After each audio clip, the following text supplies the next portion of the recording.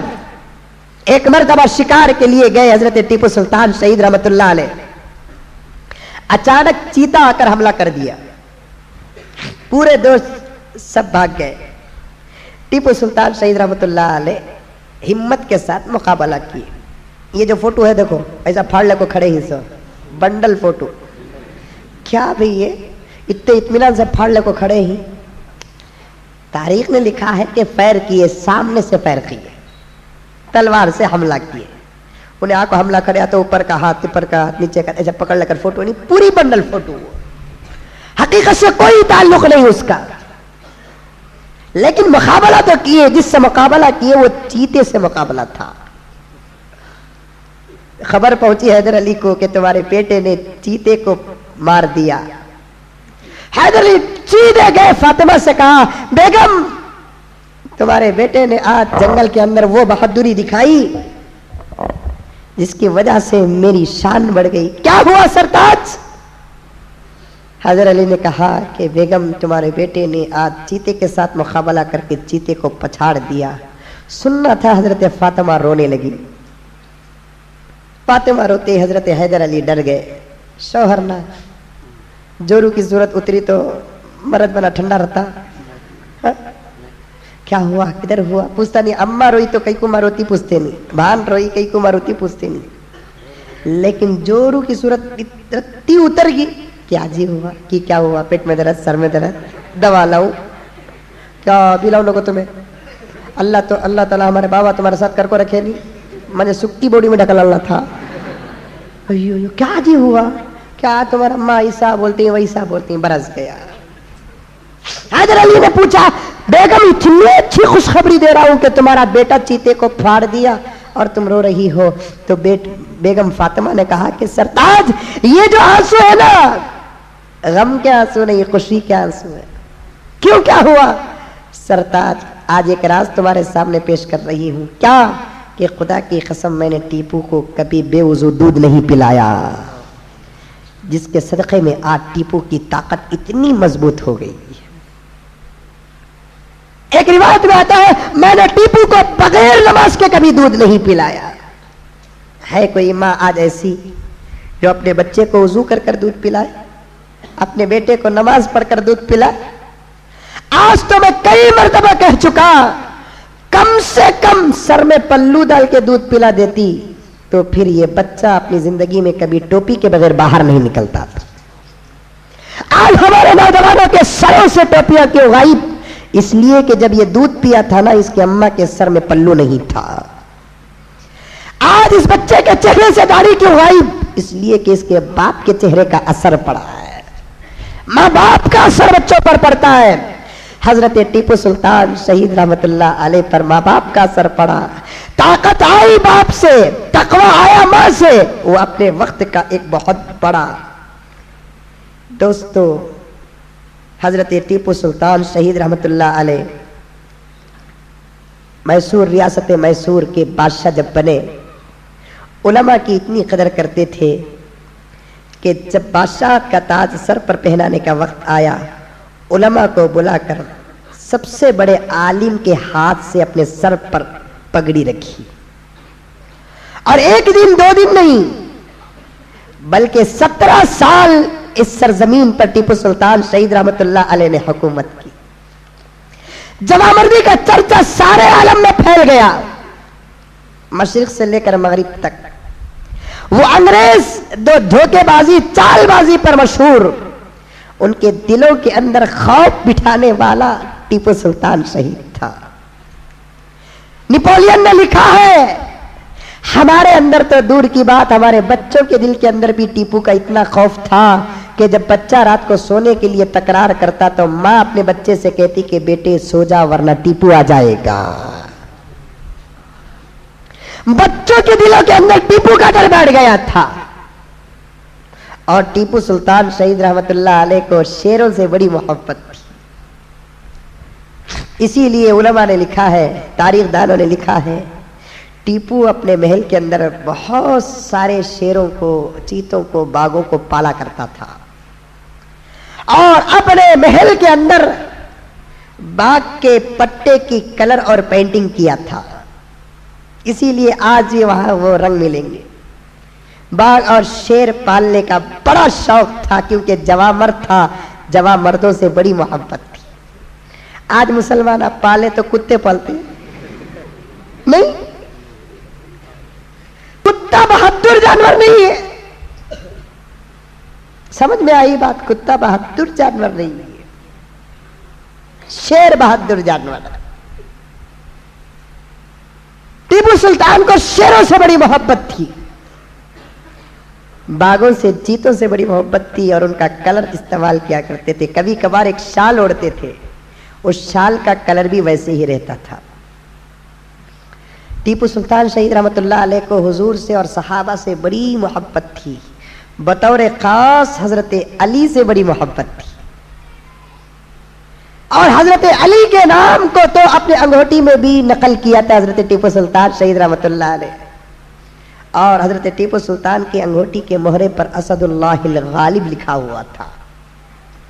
اہل بیت سے بڑی محبت۔ حضرت ٹیپو سلطان کے 17 سال حکومت کا دور گزرا، ایک نہ ایک دن مرنا تھا، شہادت کا جام پینا تھا۔ یقیناً میرے دوستو، کسی شاعر نے بالکل سچ کہا، اس گھر کو آگ لگ گئی گھر کے چراغ سے۔ انگریزوں نے جب ہندوستان کو قبضہ کرنے کی نیت سے ہندوستان میں قدم جمائے تو انگریزوں کے لیے سب سے بڑا کانٹا جو تھا وہ ٹیپو ہی تھا۔ 3 جنگوں میں انگریز شکست فاش کا سامنا کرنا پڑا، چال چل نہ سکے، انگریزوں کے ہتھیار ٹیپو کے سامنے کامیاب نہیں ہوئے۔ آخر انگریزوں نے ایک تدبیر اختیار کی، کیا ہی اچھا ہوگا کہ ٹیپو کے وزیروں کو خرید لیا جائے۔ سب سے پہلے ٹیپو نے پورنیا کو خریدا، انگریزوں نے پورنیا کو خریدا۔ سب سے بڑا غدار نکلا پورنیا، جس سے حضرت ٹیپو کو نقصان ہوا۔ غیروں میں پورنیا تھا، اپنوں میں میر صادق تھا۔ میر صادق اپنوں میں نکلا، غیروں میں پورنیا نکلا۔ اندرونی ماحول میں ایک ٹیپو نے ایک نوجوان کو بڑی محبت سے پالا تھا، کلمہ بھی پڑھایا تھا، اس کا نام رکھا راجہ خان، اسے بھی خرید لیا۔ اب یہ اندر اندر ٹیپو کے خلاف سازش کرنے لگے۔ انگریزوں نے اس طریقے سے ٹیپو کو ختم کرنے کا پورا پلان بنایا ہے۔ ایک دن ٹیپو سلطان شہید رحمت اللہ علیہ رات کے وظائف سے مکمل پاک ہو کر، پورے ہو کر رات کو سوتے ہیں تو اللہ کے رسول صلی اللہ علیہ وسلم کی زیارت نصیب ہوتی ہے۔ کتنا مقبول بادشاہ ہوا ہوگا کہ جس کے خواب میں اللہ کے رسول کی زیارت ہوئی۔ اللہ کے رسول صلی اللہ علیہ وسلم نے ٹیپو سے کہا کہ ٹیپو، کل رات کا کھانا ہمارے ساتھ کھانا۔ سیرت ٹیپو سلطان میں لکھا ہوا ہے، اللہ کے رسول صلی اللہ علیہ وسلم نے بشارت دی کہ ٹیپو، شہادت تمہاری انتظار کر رہی ہے۔ ٹیپو بہت خوش ہوئے، خواب دیکھ کر گھبرا کر نہیں اٹھے۔ ایک تو نبی کا خواب تھا، ٹیپو کو بڑی خواہش تھی کہ نبی کے روزے پر حاضری دے، اللہ کے دربار پر حاضری تھے، لیکن ہندوستان کے مسائل کچھ ایسے تھے جس کی وجہ سے حضرت ٹیپو سلطان شہید رحمت اللہ علیہ حج بیت اللہ اور زیارت رسول اللہ کی حاضری نہیں کر سکے، لیکن سالانہ کئی علماء کو اور غریبوں کو حج کے لیے اور مدینے کے لیے بھیجتے تھے، نبی کو سلام بول کر بھیجتے تھے۔ یہی سلاموں کا صدقہ تھا کہ ایک دن اللہ کے رسول نبی کریم صلی اللہ علیہ وسلم ٹیپو کے خواب میں تشریف لائے۔ خیر جب صبح کا وقت ہوا تو ٹیپو کے دل کے اندر شہادت کا شوق، ایک عجیب قسم کی بے چینی تھی۔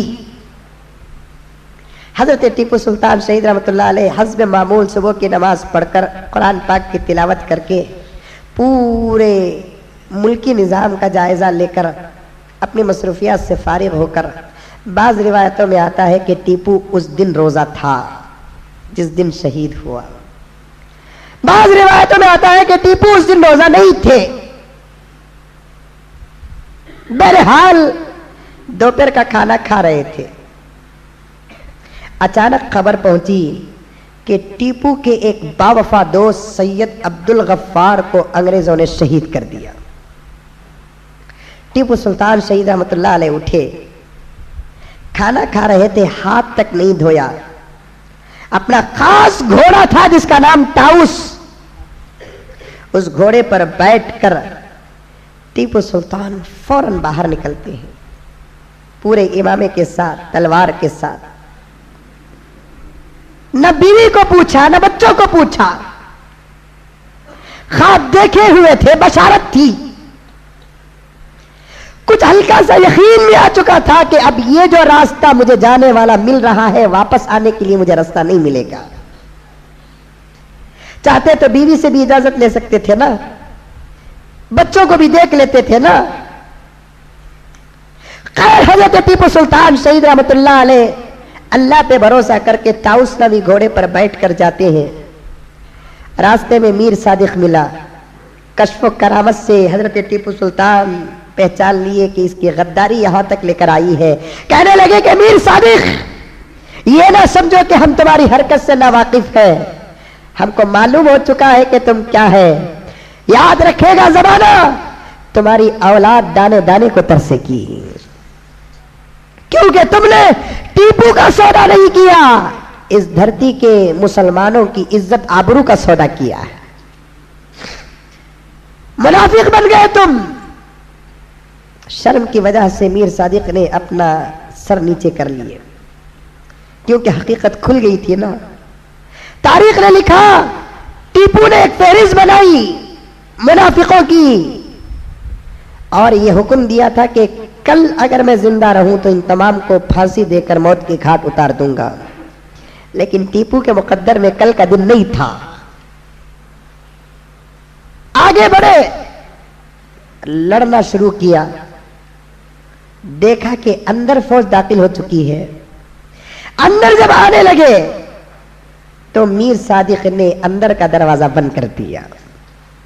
بکا ہوا تھا نا، کچھ ایمان فروش ایسے پیدا ہو جاتے ہیں جو خود کا کیا سودا کرتے ہیں، قوم و ملت کا بھی سودا کر دیتے ہیں، عزت آبرو کا بھی سودا کر دیتے ہیں۔ ان کی نگاہوں کے سامنے صرف دولت دولت دولت، اس کے علاوہ اور کوئی چیز ان کے پاس نہیں رہتی، ان کے سامنے نہیں رہتی۔ لالچ، ہرس ان کو اندھا بنا دیتی ہے۔ ٹیپو سلطان شہید رحمت اللہ علیہ اندر آنا چاہتے تھے، لیکن دروازہ بند کر دیا گیا، تو ٹیپو سلطان بارے کے باہر لڑتے رہے۔ ایک دوسرے دروازے سے اندر جانا چاہتے تھے تو وہ دروازہ بھی بند کر دیا گیا۔ ٹیپو مرتا کیا نہ کرتا کا مثال بن گئے۔ ٹیپو سلطان تنہا انگریزوں کا مقابلہ کر رہے تھے۔ سرنگ پٹن کی زمین آج بھی گواہ ہے، آسمان آج بھی گواہ ہے۔ فوجی کا ساتھ دینے لگے، ٹیپو کی تنہائی کو دیکھ کر پورا سرنگ پٹن اپنے ہاتھ میں تھا، جو تھا وہ لے کر میدان میں اتر گیا۔ تاریخ نے لکھا ہے ٹیپو کے احسان کا حال یہ تھا کہ ٹیپو کا ساتھ دینے کے لیے سرنگ پٹن کی غیر مسلم عورتوں نے بھی میدان میں کود دیا۔ غیر مسلم عورتیں بھی اتر گئی. ٹیپو بار بار عورتوں سے کہنے لگا تم جاؤ, مجھے ملک سے زیادہ تمہاری عزت کی فکر ہے, میں اپنے نگاہوں کے سامنے تمہارے آنچل کو چرکتا ہوا دیکھ نہیں سکتا. لیکن وہ مائیں, وہ عورتیں کہاں ٹیپو کے احسان کو بلا سکتی تھی. میدان میں اتر کر لڑتی گئی, میدان میں اتر کر لڑتے گئے بلا تفریق مذہب, سب کے سب ٹیپو کے ساتھ اترے. تاریخ نے لکھا ہے کہ اس ایک ظہر سے لے کر عصر تک 12,000 لاشیں سیرین پٹن پر پڑ گئی. ٹیپو سلطان اتنی جوابردی سے لڑتے رہے. آج ان کمینوں نے ٹیپو کی تاریخ کو بھلا دیا, ٹیپو کی شہادت کو بھلا دیا. ایک مسئلہ ٹیپو کی عزت کا آتا ہے تو سب وہ مہینے گزر جاتے ہیں اسے پاس کرنے کے لیے. ٹیپو کے احسان کے صدقے میں آج بھی یہ ریاست دبا ہوا ہے. یہ بھول گئے لوگ. ٹیپو تنہا لڑتے گئے. جب ٹیپو کی تلوار کے سامنے انگریزوں کی چال چل نہ سکی تو ایک انگریز نے ٹیپو کے طاؤس نامی گھوڑے پر چھوٹ کیا تو ٹیپو گھوڑے سے نیچے اتر گیا. جسے اللہ پر بھروسہ ہوتا ہے اسے گھوڑوں پر بھروسہ نہیں ہوتا. گھوڑے سے نیچے اتر کر حضرت ٹیپو سلطان شہید رحمت اللہ علیہ لڑتے گئے. کب تک لڑتے رہے گا یہ مرد مجاہد؟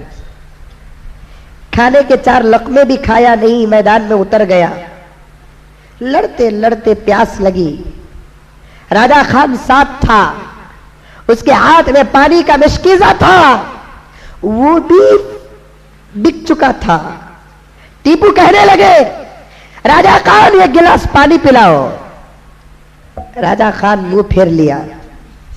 بغیر پیاس پانی کے ٹیپو لڑتا گیا کیونکہ اللہ کو پسند تھا. ٹیپو دنیا کا پانی نہ پیو, ہم تم کو شہادت کا جام پلانے والے ہیں. اگر تم پانی پی لو گے ٹیپو, میدان کربلا کے حسین میں اور تم میں فرق آ جائے گا. ایک وہ نبی کا نواسا اس وقت میدان کربلا میں اتر کر پانی کو ترستا ہوا جان دیا. ایک تم بھی حیدر علی کے اور فاطمہ کے بیٹے حسین ہو, تم کو بھی پانی سے تڑپ کر ہی جان دینا پڑے گا. لڑتے رہے یہاں تک کہ سورج غروب ہو رہا تھا. تو سورج غروب ہونے کے قریب میں بے بسی کا, پیاس کا عالم, بالکل نقاہت طاری ہو گئی. ٹیپو کے سامنے شہادت بھی تھی, ہندوستان کے مسلمانوں کا مستقبل بھی تھا. اگر وہ اپنی کمزوری کے سائے میں آ جاتا تو مسلمانوں کے مستقبل سامنے آتا, پھر اٹھ کر کھڑتا. کسی نے ایک گولی چلائی جو ٹیپو کے اس بازو لگی تو یہاں زخمی ہوا ہاتھ, تو ٹیپو بائیں ہاتھ سے لڑنے لگا. بائیں ہاتھ سے بھی گولی لگی, پھر بھی زخموں کو برداشت کرتے ہوئے ٹیپو سلطان شہید رحمت اللہ علیہ لڑتے رہے. مغرب کا وقت ہو رہا تھا. انگریزوں نے دیکھا یہ کیسا انسان ہے جس کے سامنے گولیاں اثر نہیں کر رہی ہے. آخر ایک بدبخت نے ٹیپو کے سینے پہ گولی چلائی. یہ ٹیپو کی طاقت کا آخری وقت تھا. تلوار کیا چھوٹی, ٹیپو بھی زمین میں گر گیا. سینہ ہی بالکل اہم جگہ ہوتی ہے. ٹیپو کے سینے پر جب گولی لگتی ہے تو ٹیپو سلطان شہید رحمت اللہ علیہ تلوار چھوڑ کر پڑ ہی جاتے ہیں. اب موت اور حیات کے درمیان کچھ لمحے باقی تھے. ایک انگریز دشمن آیا, ٹیپو کے کمر پر جو ہیروں کی پٹی بندھی ہوئی تھی اسے نکالنا چاہا. ٹیپو فوراً تلوار اٹھاتے اور کہتے ہیں اس پاک جسم پر موت سے پہلے کوئی ناپاک ہاتھ لگا نہیں سکتا. وار ایسے کرتے ہیں, ہیروں کی لالچ میں وہ موت کے گھاٹ اترتا ہے. پھر چند لمحوں کے بعد آخر کلمہ پڑھتے ہوئے ٹیپو سلطان شہادت کا جام نوش کر لیتے ہیں. کئی گھنٹے تک ٹیپو کا جسم گرم تھا. جو بھی آتے ٹیپو کی کھلی ہوئی آنکھوں کو دیکھ کر ڈر کر بھاگ جاتے. جب رات کا کئی حصہ گزر گیا تو خادم خاص راجہ خان نے جا کر انگریزوں کو کہا کہ ٹیپو یقیناً شہید ہو گیا ہے. انگریز خوش ہو کر آئے,